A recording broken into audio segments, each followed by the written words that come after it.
Hello and welcome to today's video. My name's Haley and today we're going over the 16th gene key called Magical Genius.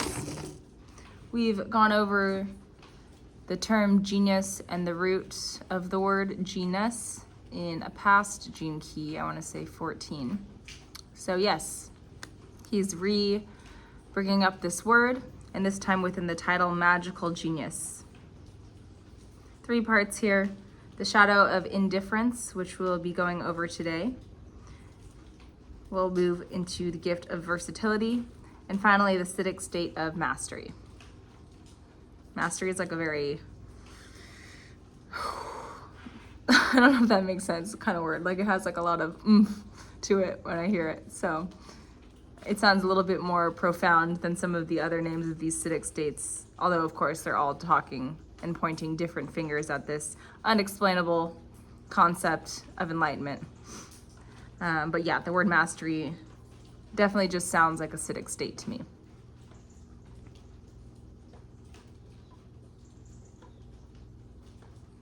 Indifference, the diffusion of responsibility, is what he titles this first section. The diffusion of responsibility. Diffusion, I naturally think of what you're in, I think it's chemistry class, and you put the blue drop of water into the normal glass of water, like the dyed blue or red drop, and you watch it diffuse into the entirety of the glass. And it happens slowly, but eventually it does all equilibrate, right? So diffusion, I think of a concentrated sparkly red dot slowly spreading and invading and affecting all that's around it. It's completely contagious, but it's kind of like silent and slow as it does it. The diffusion of responsibility then would be like you slowly start to become less responsible, less accountable, less reliable, more into your shadow. Like it's like the slow, so slow you don't even realize it, but eventually down the line you'll be like, wait, this now once normal clear glass of water has a slight red tint to the entirety of it, and it's because of this one drop that diffused very slowly. So in that way you can translate this to just this concept of responsibility. You start to play the victim card, project your own issues onto others because of your diffusion, your own slow degradation of accountability.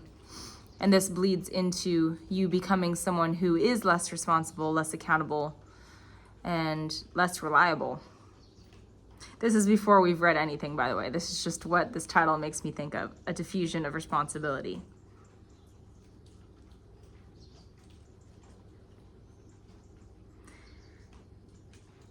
Indifference, he gives us a definition. Indifference keeps you from perceiving a higher reality. It's a powerful and pervasive force, the force of indifference. It keeps you from perceiving a higher reality.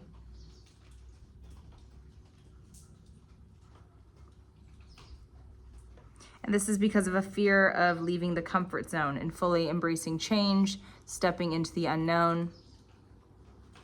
Right? Surprises are sometimes scary or unpredictable or not nice or not exactly what I expected or what I wanted. So it's actually much safer for me to just go about my life as I've been living it. Even if that happens to be every morning, 8 a.m., I hear my alarm, I get stressed out, I drink my coffee in a stressed way, and I drive the car. At least that's familiar.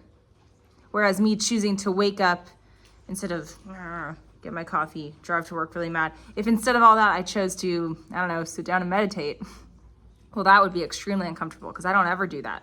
At least my normal anger routine I'm used to. It's familiar, it's safe.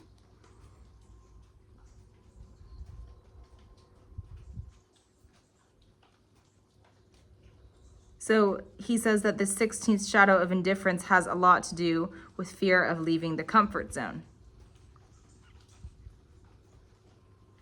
I'm indifferent.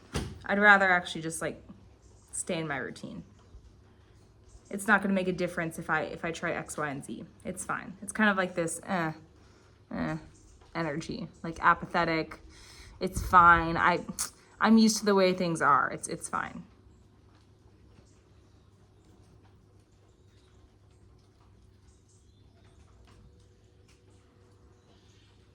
He talks about how in the higher manifestations of this gene key, prosperity comes about only when an individual finds the one thing in life at which they excel in above all else.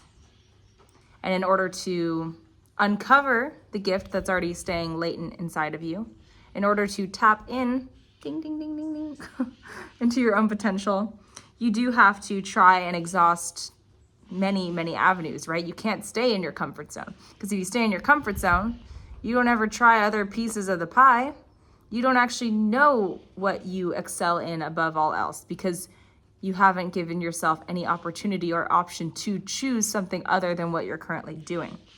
So this should be an invitation, right? Seeing that me doing what I'm genuinely best at, which I'll only know if I try multiple things, me doing that is the key that unlocks the prosperity, helps us climb this rank from indifference to versatility to mastery of this thing that I am perfectly well versed in, that I excel in above all others. And to bring this into fruition, he says, you have to. Must means there's no way around this. The only way out is through. You must take the first step out of the shadow and take the risk of being different. So there's perhaps the most important line in this shadow frequency chapter.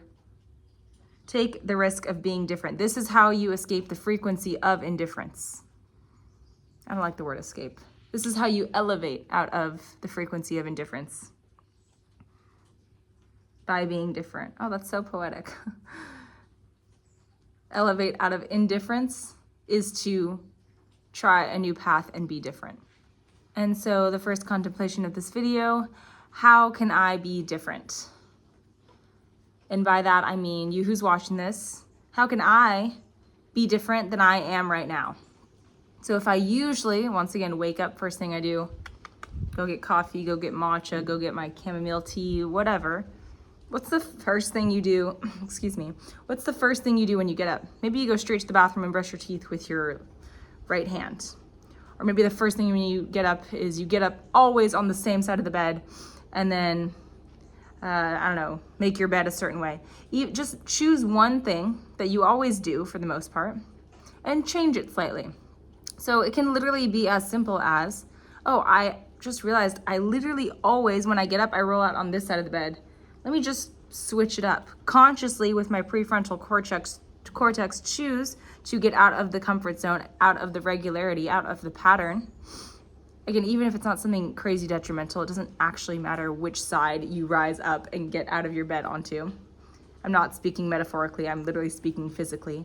But in order to make a different decision, you have to turn on your awareness, your consciousness, your presence, and choose to do otherwise. And this, believe it or not, is a very, very simple example of getting out of the comfort zone, out of the familiarity, out of the safety, out of the unconscious patterns in the body. And I think starting with something simple, like which hand you brush your teeth with, which side of the bed you get out on, if you first make a coffee for your dad instead of yourself first. Starting with something very, very simple so that it can actually translate into, oh, how can I choose to get out of the comfort zone and elevate out of a pattern that's not serving me, with something more severe perhaps being, okay, let me get out of the comfort zone of working my 9 to 5 that I've worked for 10 years. I actually know there's other options out there. This is obviously has way more of a severity to it, right?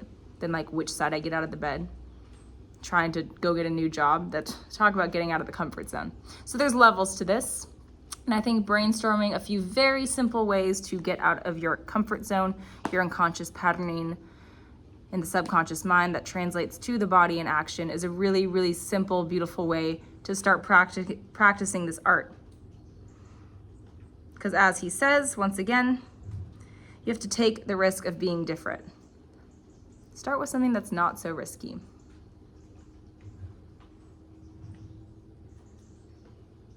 This is actually something I started doing, the brushing teeth thing. I started brushing my teeth with my left hand, like, gosh, probably a year and a half ago now. And I still to this day brush my teeth with my left hand. And it still feels much weirder than my right hand. I'm used to it now. But it actually, every time I brush my teeth, I naturally get present because I'm naturally right-handed. Yet here I am using my left hand primarily to clean these things. So it's just a nice way to step into presence.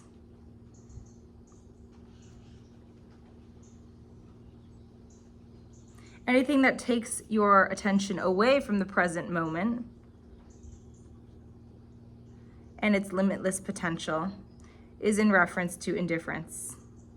So this again is why this activity could be so beneficial, because it brings you to the present moment. It envelops you and engulfs you and actually forces you in a loving way to pay attention.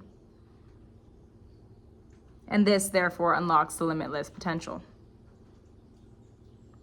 Because indifference is an energy field that gets you to focus your precious time, energy, life force on the inessential, on that which is not important, on mind stuff. I wrote here, inessential equals mind stuff. Anything, any analyzing, logicalizing, littleizing, you're in the mind, you're so caught up, therefore you can't really be here. And this again is why breaking such a simple pattern, like which side you get up off of the bed, is important, because it actually forces you to get out of the mind and remember what you're doing and then actually do it. So elevating out of the inessential, out of the mind, out of indifference, so that you can restore that precious time and life force to the essential, to the present, to the creator, to you, which is so cheesy. And I don't like to use some of these words because they're so buzzy. Oh, you are the creator, whatever, you know, all this like manifestation lingo. But yeah, sometimes I find myself using it still, so.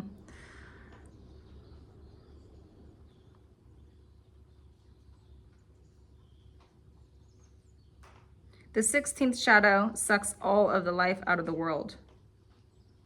Damn. And this is because human beings are not willing to stand up and be different. Yeah, that's true, right? How many of us all went to school because, well, that's what we're told to do, and then college, and then 9 to 5, and then, oh, well, everyone else is wearing Brandy Melville, so I'll wear it too, and oh, now the trend is, you know, all black. Or I live in New York and everyone's like, go, go, go. So I'll be go, go, go. And how often do we just totally write off our own decision and prescribe to the model that our current environment is offering us? Again, without actually analyzing, is this what I actually feel and want? Is this actually what I need? Is this even loving to me or for me? So to have the ability and the energy and the awareness that you need to conjure up the presence to actually make a conscious choice, even in the midst of a bunch of people that are making a different choice perhaps, is the stepping into the gift frequency of versatility, of difference.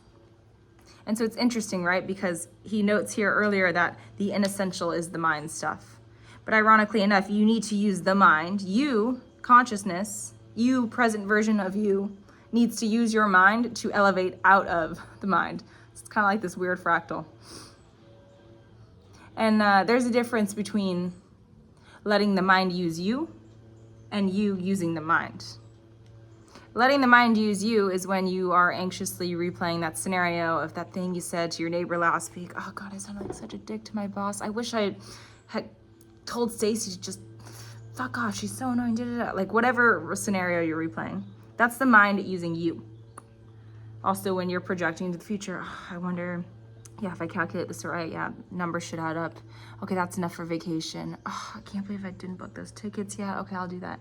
All this projection into the future, the mind is using you. You are using the mind when you are presently channeling your current awareness and diligence to do a certain task. I will get out of the bed on this side instead of this side as I usually do. Let me do that. So see, there's a difference when you use the mind and when the mind uses you. When you use the mind, it feels present. It feels kind of like you derive satisfaction because you're in charge. When the mind uses you, it's anxiety, stress, cortisol, low vibrational emotions. So when you use the mind, you have the ability to observe, choose with awareness, and elevate out of this diffusion of responsibility. And diffusion of responsibility is actually a social psychology term. And it refers to the human preponderance to look away when confronted by others in distress. You know, when you're walking in New York and you see someone who's homeless and you're just like, oh, hey, yeah, Jenny, yeah, it's so good. Walk a little bit faster. This is diffusion of responsibility. It's like, oh, that thing that I actually probably could do something about. I could give him $1. I could ask him if he wants a bagel, or I could do something. Maybe I can't change his whole life, but I can change this one moment for him. But actually, it makes me so uncomfortable that I'm confronted by someone in distress. It's actually easier for me to look away and give my attention elsewhere. So this is a social psychology term, and that's an example of diffusion of responsibility, which is the title of this shadow frequency chapter of Indifference. Seeing distress and looking away. How often do we not only do this to others, like the homeless man in New York City, but also to ourselves? We see distress or discomfort. You know, I feel itchy because I'm kind of stressed out about that thing. And instead of really sitting with myself, I feel so uncomfortable by the fact that I'm in distress that I look away. And I go distract myself with whatever, overindulging in coffee or going shopping, calling a friend. Instead of really just being there for me when I'm in distress, why is it that I have to look away, that I have to diffuse the responsibility? And remember, it is the undoing of this pattern, the saying, you know what, I'm going to be responsible and help the homeless man. I'm going to be responsible and help myself when I need it. It's choosing to sit with the distress, with the discomfort, with the uncomfortability and the unfamiliarity in order to elevate out of indifference, seeing that when you consciously use your mind to be there for you, now you have a pathway to versatility, to doing things differently. So contemplation 2, think of a pattern that you have that does not serve you. Whatever, maybe it's overindulging in caffeine. Maybe it's scrolling on social media for hours. Maybe it's talking shit with your best friend about blah, blah, blah, blah, blah. You know, every Tuesday you get together and talk shit. I don't know. Think of a pattern that's like, not serving me, actually. Underneath that, there's some form of distress that goes off right before you do that pattern every single time you do that pattern. And you might not know what that is, and that's okay. But understanding that every pattern is kind of flicked on by a tick underneath is super telling to this chapter, actually. Because if next time you can catch that stressor, that distress, and instead of choosing to react in the pattern that you've now identified, you could say, I'm about to overconsume caffeine. This must mean I'm in distress because I'm repeating that pattern. Let me sit with it and see if it can unveil itself, reveal itself, feel safe enough to come out. This is how you climb the ranks from indifference to versatility. Indifference is the energy field created by all human beings on the planet who are not doing what they would really love to be doing.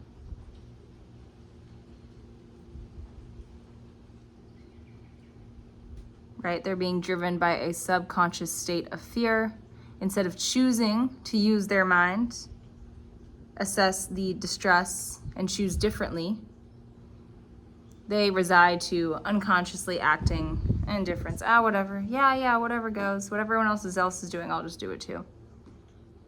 And of course, this is like kind of like a dragging energy, a dullness, which is a different shadow frequency we've talked about in the past. There's like a big drain here. It's like you're funneling your energy down into this drain because Well, right now it seems easier to just do what everyone else is doing and not use my brain, because my brain is using me so much. I just feel so tired. A person needs to choose. I'm going to use my brain. I'm going to choose to be different, to actually look around and say what is actually serving me, what is actually not serving me, not loving to me, for me, or with me. And now let me start to work on generating the presence and the courage to overcome that. So this is a big quantum leap, right? Out of not only acting unconsciously, but out of fear, stepping out of fear as being your motivator to get you up to go to that 9 to 5 that you hate. How many of us actually only go because we think we have to, because if we don't get money, we can't pay the bills, we're poor, homeless, da, da, da, da, da, da, da, da. That is fear motivating you, moving you into action. So transmuting your energy source, imagine your car going from,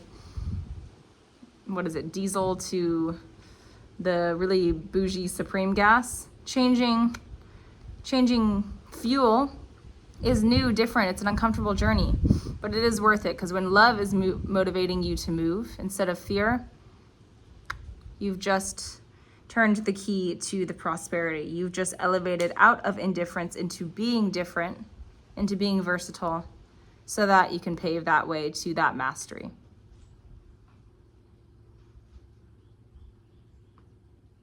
If you transcend fear, he says, you will suddenly, a holy instant, right, become so much more capable than you were before, if you transcend fear. Okay, great. So to-do list, let me look. Transcend fear. Great. How do I do that, Richard Red? How do I transcend fear? And this is something, anytime one of these things come up where I'm like, okay, great. Conceptually, I see the whole enchilada. Transcend fear. Unlock all my prosperity. Boom. It's that simple. Okay, but now how? Here's this big how. How do I do it? What now? What do I have to do? Do. This is where the mind starts using you. What do you have to do? It starts referencing past, starts thinking it needs to read more, whatever. Starts using you. How do I do this? How do I do this? This is the perfect opportunity to practice using your mind. To practice watching what comes up when you see a concept that's not integrated and you watch your mind take you on a little roller coaster. And I think this is why it's so hard to elevate out of fear being the fuel that motivates you to move. Because the very concept of elevating out of fear sends a person on an existential spiral of more fear. Or like, how do I do it?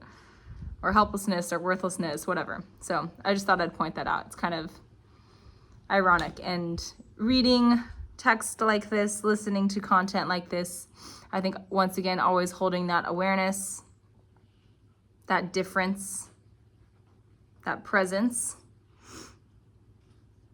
will help these concepts actually integrate. To break out of the field of indifference is to make the courageous move deep into your own fears. How do you move into anything? How do you even move into what I just talked about, where the mind's like, how do I do? You move into something by being with it, by watching. So it's not me and the thoughts, it's the thoughts are doing their thing and I'm over here watching.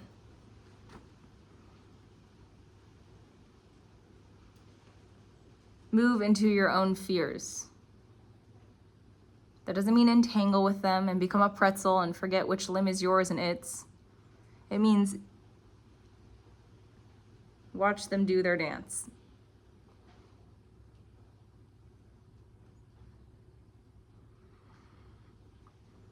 And you have to overcome the lethargy that prevents you from making something truly beautiful in your life. And I love that because it's so true, right? How much energy do you actually need to break a pattern that you know isn't loving to you? To quit the job that you hate? Once again, you can see the concept, but to actually do it, to actually follow through is something completely different. It takes a huge amount of energy because so much fear comes up when you actually start to take action. Don't do that, you're crazy, the mind starts nutting around.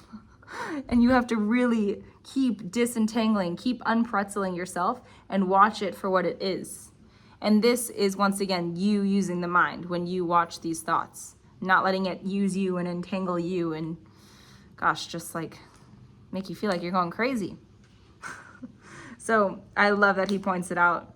There's a lot of lethargy in breaking any pattern and elevating out of indifference because of how much fear is there that at one point was subconscious and is now becoming made conscious, becoming made aware of in the breaking of the pattern.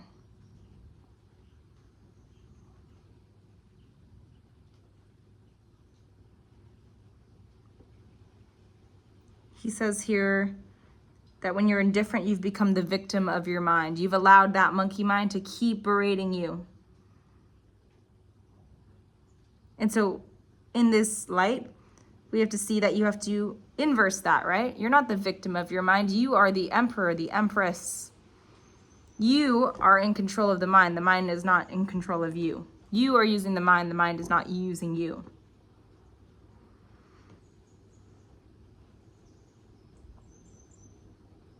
And one thing I'll just say here is a true just emperor or empress isn't a dictator, right? It's not like you have to do what I do 24/7 and you don't get a say. No, the people in a leadership that is actually loving have say and also have direction that's more from love, right? That's true leadership. So in that same way, bring that energy to this mind stuff. You're not saying you can never think again. Shut up. Da, da, da, da. No. You're letting it spray all of its fearful thoughts, and you're just not reacting or entangling with them. You're choosing to see them for what they are, which is a bunch of subconscious fear being purged. And then you're consciously redirecting it. So that's just one thing I'll say about that.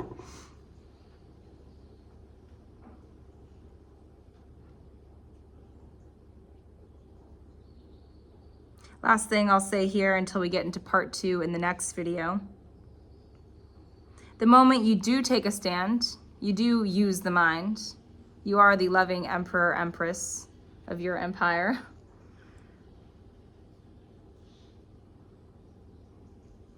The moment you take a stand and follow your dreams, time becomes your ally. And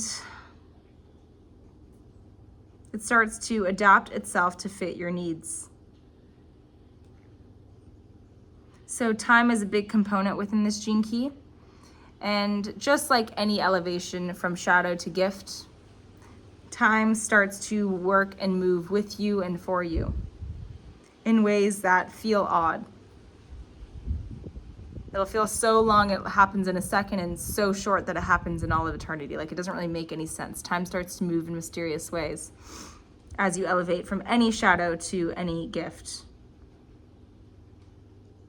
So the moment you take a stand, the moment you flex action, you be different, you move into your fear with courage, time starts to adapt and help you.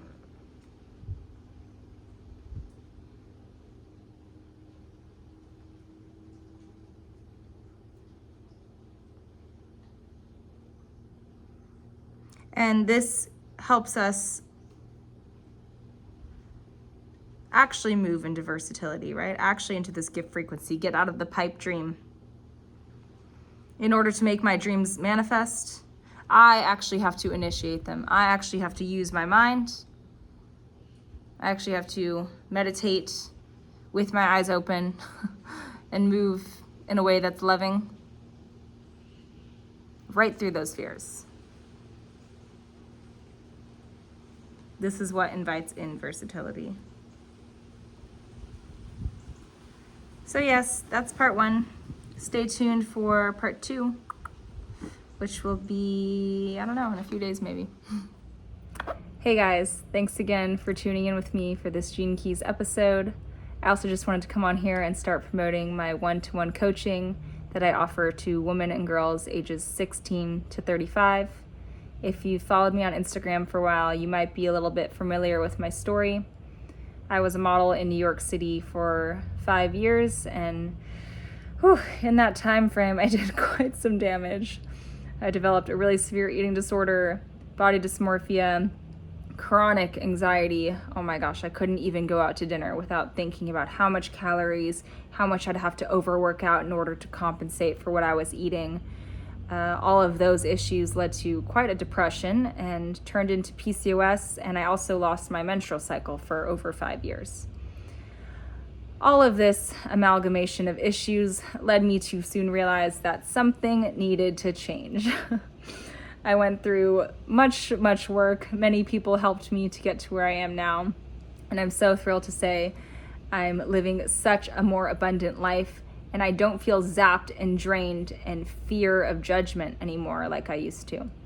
I would love to offer what I've learned through my own embodied experience, the meditative techniques that have gravitated toward me, and the own verified games that I've made up and curated to help you walk home to more of you and who you really are, so that all of these things can stop draining your energy. You know, all the constant comparison to others and to your people on Instagram, all the over-analysis about working out and what you're eating or what you look like. All of these things are not what life's about, as cheesy as it sounds. And I would love to help you come into more unity with you if you struggle with any of these things and you're a woman or girl between the ages of 16 and 35. So feel free to reach out to me if one-on-one coaching sounds resonant. You can feel free to DM me through Instagram or contact me via email, both of which will be left below in the description box. So much love and aloha to you guys, and I'll see you all in the next video.